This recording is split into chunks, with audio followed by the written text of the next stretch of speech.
Bonsoir ou bonjour à tous, chers abonnés.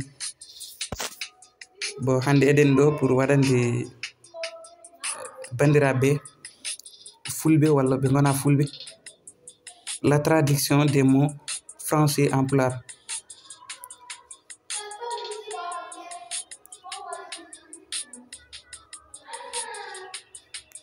Bon, nous allons commencer par le mot avaler. Avaler woni modde. Avaler modde.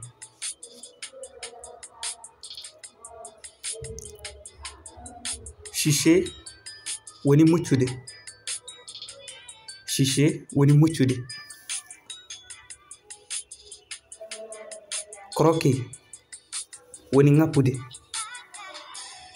Croquer woni ngappude. Caresser woni momde. Caresser momde.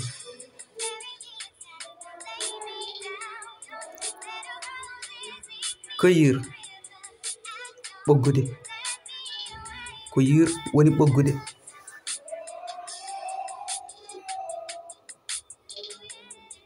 Célébrer woni mawninde. Célébrer woni mawninde.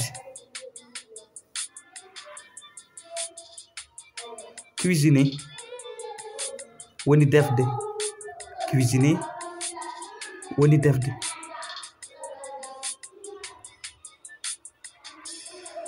Céder woni ɗaccude walla sarkude.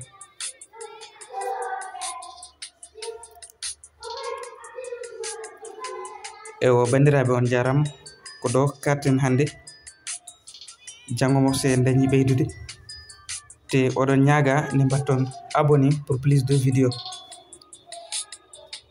Merci à toutes et à tous.